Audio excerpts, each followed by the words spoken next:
The Alliance Israelite Universal presents The Golden Bell.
In the shadow of a statue of Moses, Israel's first great teacher, this school of the Alliance Israelite Universal in Paris, France, teaches teachers for Israel and for schools that stand like gateways of freedom in ghastly Muslim ghettos from Morocco to Iran.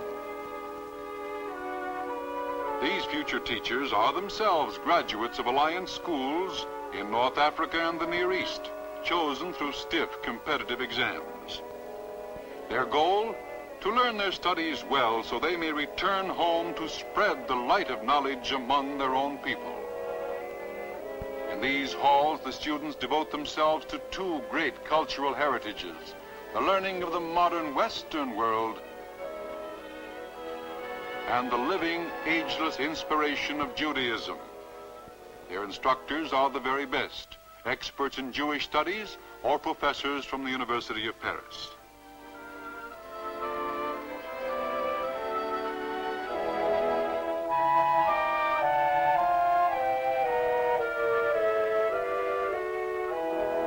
The 4-year course of study at the Alliance Normal School provides hard work and also relaxation.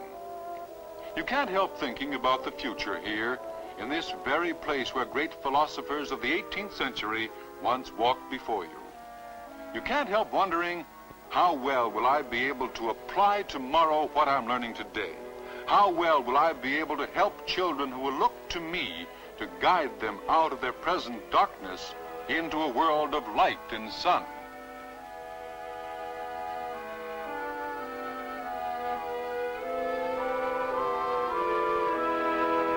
Graduation day.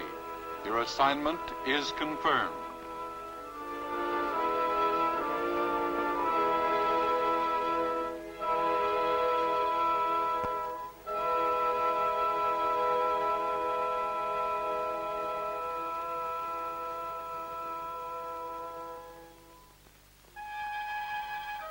Morocco, where the Alliance maintains its greatest program, schools serving 24,000 students in a population of 200,000 Jews.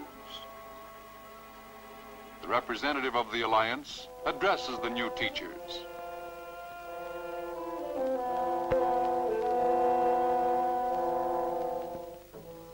Your work will be carried forward with the assistance and deep interest of the French Protectorate government. And to those you teach, you will bring both a modern education and a learning they deeply desire, Hebrew instruction and Jewish education. But above all, wherever you serve, in Morocco's chief cities, or some isolated village deep in the interior, there will be children with pleading eyes, eyes that will tell you better than any words that they count on you to show them the way to a better life. Yes, thanks to the Alliance, thousands of such children have been aided already, but there are tens of thousands still who remain to be rescued, whose chance in life really begins the day school opens.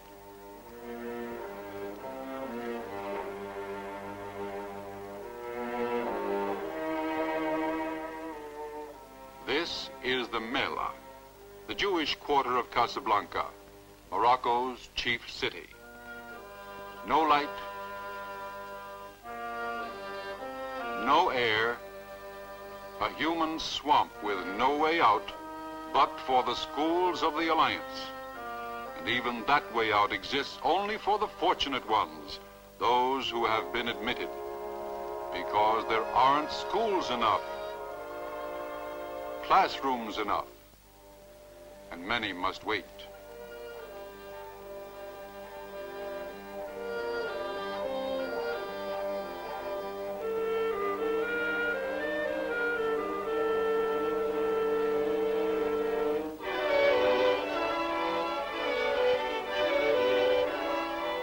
On the first day of school, the lucky ones hurry to their classes. Perhaps, terrible thought, their places will be gone.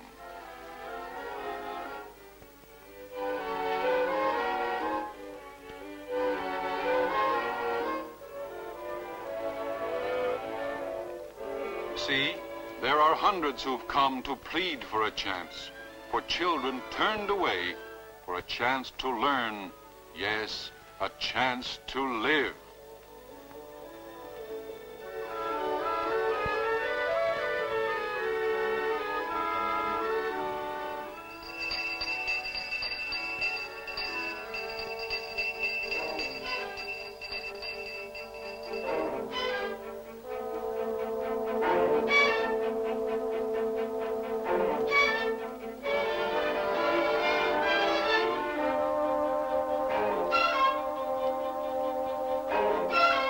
Sometimes a desperate mother persuades a harried director to admit her child, just one more. But such last-minute miracles are truly rare. All in Morocco, Alliance schools can admit only 3 out of every 4 school-age youngsters.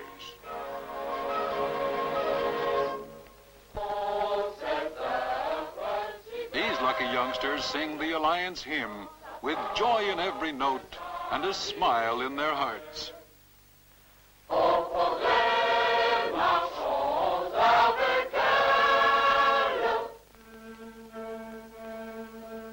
But in such dark holes, no child smiles.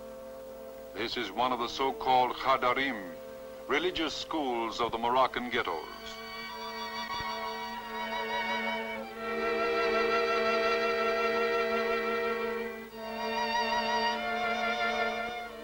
A man with a strap, 100 children to a room, an alternative of despair, a place to which desperate parents send these children who must wait for the wonderful day when the golden bell also rings for them.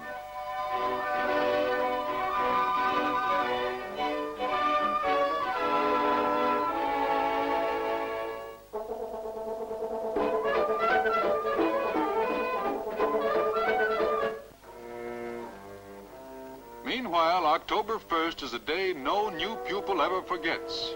Returning home, they report its wonders to their wide-eyed families. They tell of classrooms filled with light and sun, of teachers who smile and understand, of new clean clothes to replace ghetto rags. Twice a year, 12,000 children from poverty-stricken homes get decent garments to wear, thanks to JDC and to local committees which cooperate with the Alliance.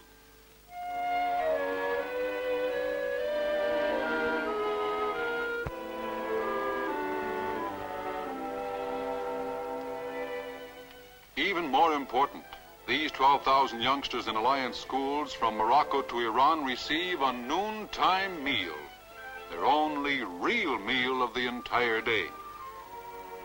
Wonder of wonders, it's even a meal at which one can ask for second helpings. For the smallest and weakest, there is also an afternoon snack.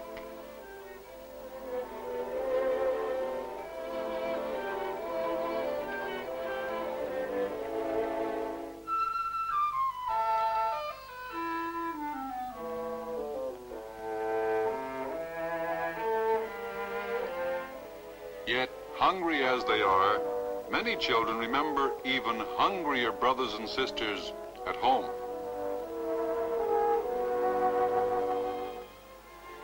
But there is more to tell at home than of clothes and meals. Learning to draw,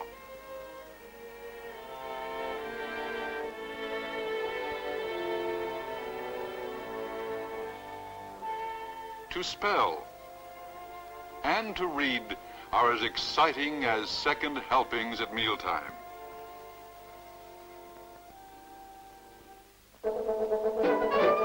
And most exciting of all for these children of the Mela, whose playground will otherwise be a sewage-ridden ghetto alley, is the chance to play in an Alliance schoolyard.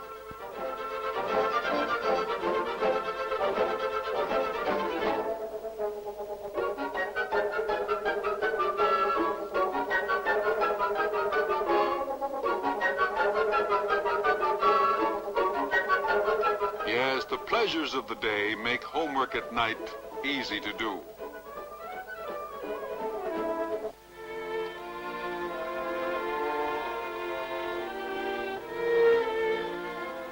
And for the older youngsters, there are mathematics and physics with problems to master and experiments to do that teach laws by Newton and others, such as this one showing how nature abhors a vacuum.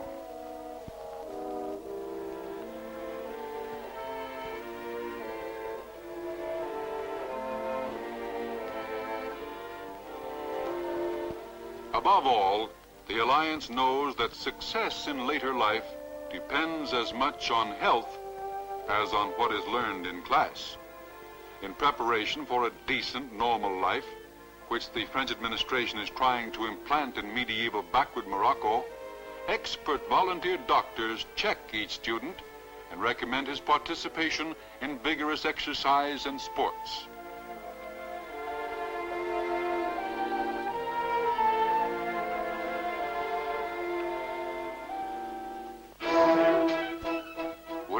Recognize these healthy youngsters for the once underdeveloped and sickly children of the Mela?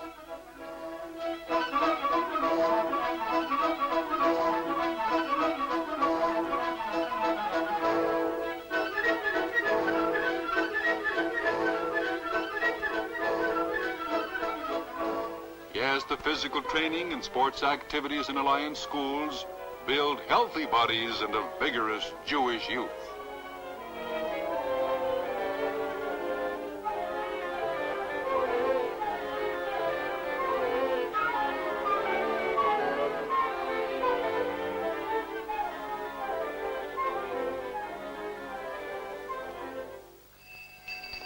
Meanwhile, in the lands where the Alliance operates, lands where illiteracy is the general rule, the Alliance provides both elementary schools and high schools for Jewish children.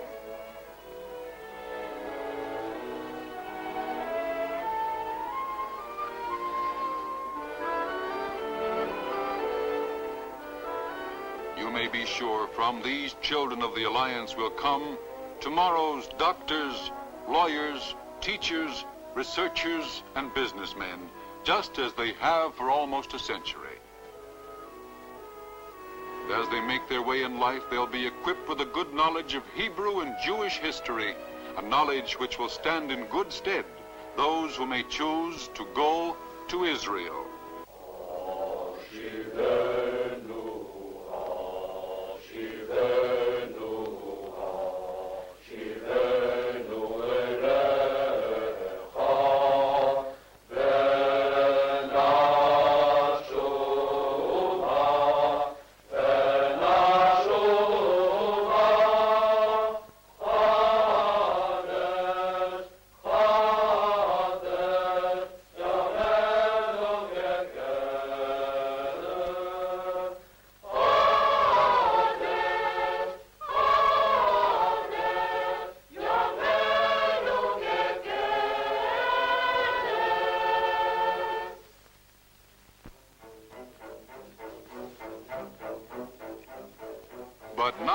Alliance students train for the professions.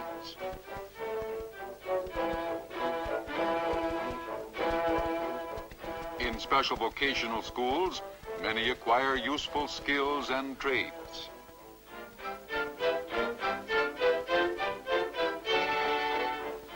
There is an honorable place still for the artisan who knows how to use tools and machines.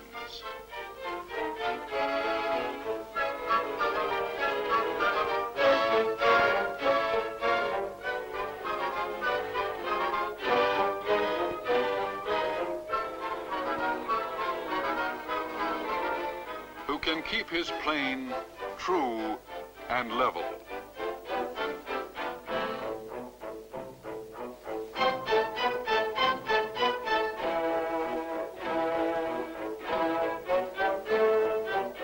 Who can keep his chisel sharp and effective.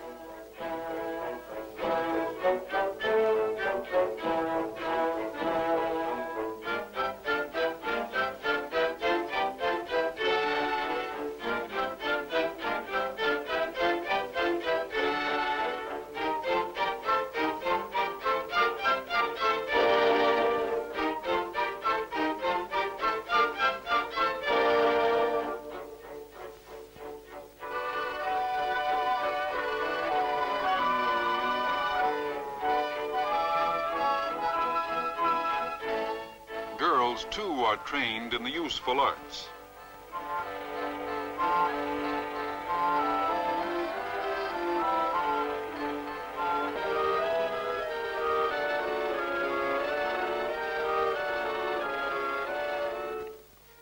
Finally, to complete the cycle of vocational opportunity, the Alliance conducts farm schools for those who hope to work the land.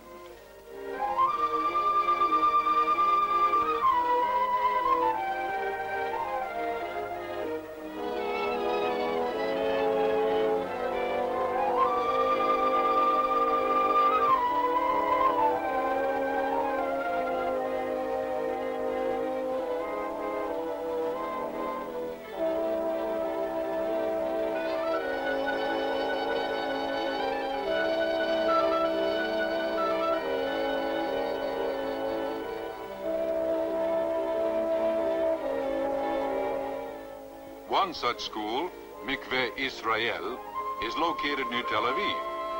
Here the Alliance trains colonists for the new Jewish state, settlers to develop the Galilee and to make the Negev bloom. The good reward of the farmer's labor is the hard-won harvest at the summer's end.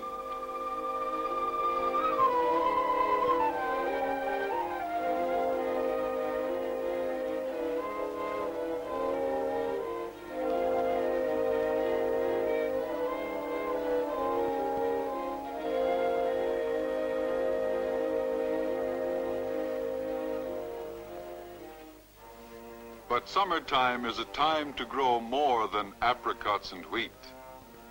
It's a season for growing strong bodies and clear minds in Alliance vacation camps.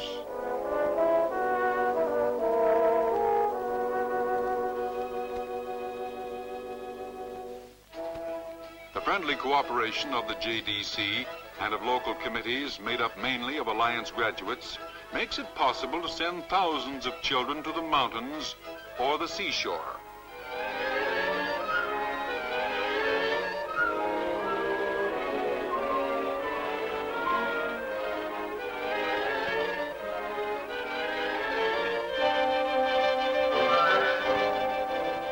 Children who would otherwise remain in ghetto hovels, where whole families, 6 to 8 persons, live and die in a single dark room.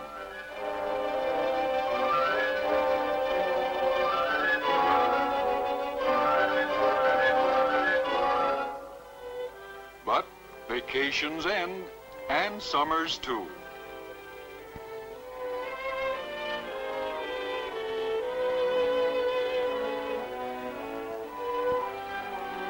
The golden bell rings out again, signaling the return of October 1st.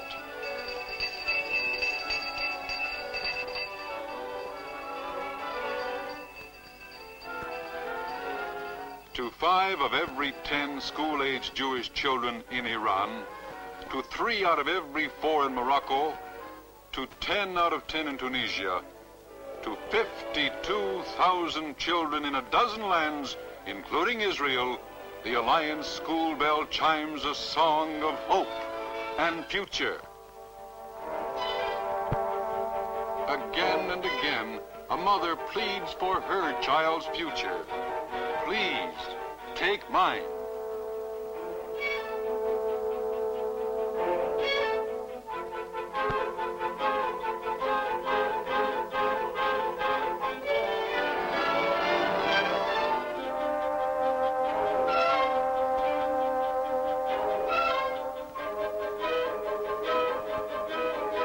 More schools are needed. More schools are being built. But the question is always there.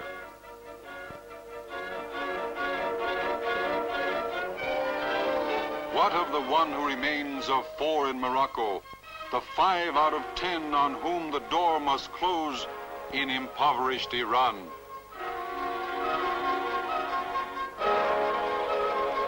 And the thousands in other Muslim countries for whom the first day of school, through no fault of their own, is a day of disappointment.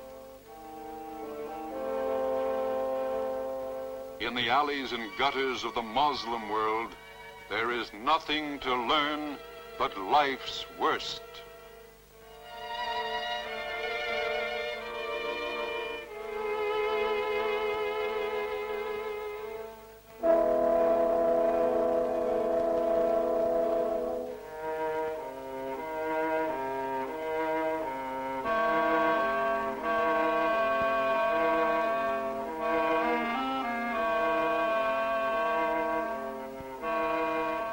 For 40,000 Jewish children waiting to walk out of the darkness into the light, the golden bell rings out, calls out to us.